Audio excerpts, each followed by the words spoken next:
everybody, and welcome to Wellness Wednesday. My name is Shelby. I'm a dietitian here with One Health, and I'm happy to bring to you guys for National Nutrition Month some information on lean proteins. So as you guys know, this whole month we're highlighting some of those places on our My Plate and ways to get the healthiest versions of those foods for our plate. So if you'll come over with me, we're going to talk a little bit about lean protein today. And I get two big questions when we talk about protein. How much do I need? And what is a lean protein? How can I get those in? So always going back to that My Plate, you can see here that a great serving size is going to fit on 1/4 of your plate. So at each meal, we want our protein to be on about 1/4 of our plate. So I have some examples here out of my food models. They're kind of funny, so bear with me. But you can see what a good portion size looks like. Here is 3 ounces of our hamburger. So you can see the difference between 3 and 4 ounces is just a little bit, but in calories it's actually 50 to 100 calories different just going to that 3 ounces. Here's our chicken. So a lot of the time you see our chicken breasts are a lot bigger than this. This is close to 3 ounces, and a good way to find 3 ounces is to see if it looks like a deck of cards.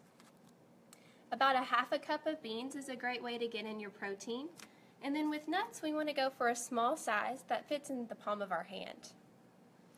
So always go back to that My Plate. It's the best way to find out what you need and how much you need of it.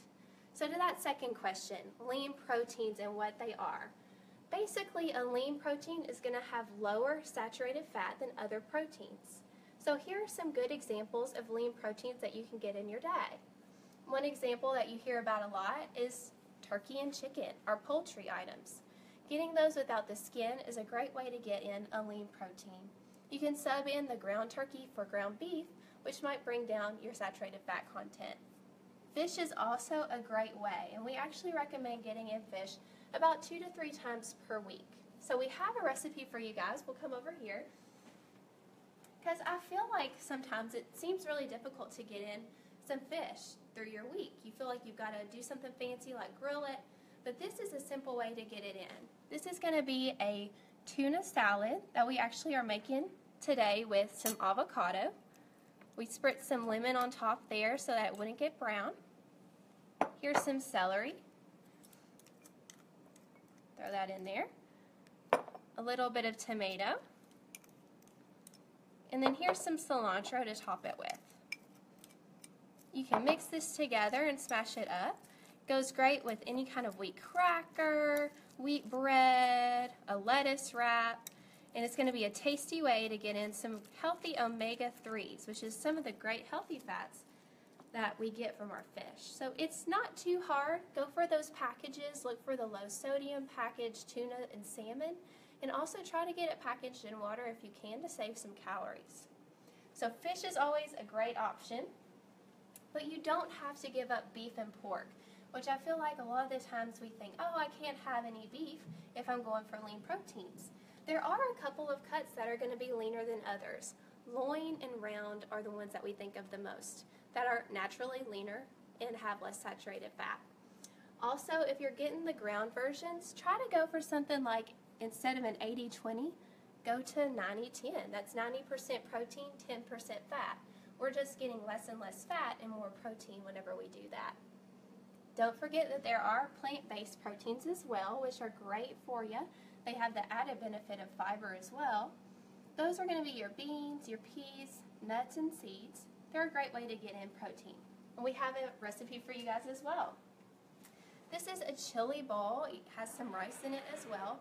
And it's quick and easy. You just pop it in the microwave for 10 minutes after you combine everything together. We just have a can of pinto beans that we've drained. We've got about a cup of rice. This is brown rice. We like that because it has some fiber. A can of tomatoes diced. Here we go. And this is a 1.5 cups of water. We're going to mix it all together. Make sure it's well combined. And then I've got some chili powder, I've got some garlic and cumin, and some oregano. And you can, of course, season this to taste as well. After you combine all of this, you put it together in the microwave for about 10 minutes, and it comes out as a great way to get in some proteins from your beans, and you don't have to slave over the stove for very long. All right, that last thing that we like to talk about with lean protein is the method of preparation. So the way that you cook your meat is going to affect if it's a leaner option or if it has more fat involved. Often we think about frying foods, we're frying them in oil, so that adds a lot of fat to our meat. Instead, try baking, try grilling, broiling, even the crock pot's a great option. And if you have that fat on your meat that you see here, like on my model here, just go ahead and cut that off. That's a great way to also remove fat from those fattier meat cuts. So that's what I have for you guys today on lean protein. Please feel free to give me an email. My email is shelby.shelby@owensborohealth.org if you have any other questions about lean protein or about anything we've talked about for National Nutrition Month. Also, owensborohealth.org/wellness is our website. Thank you all.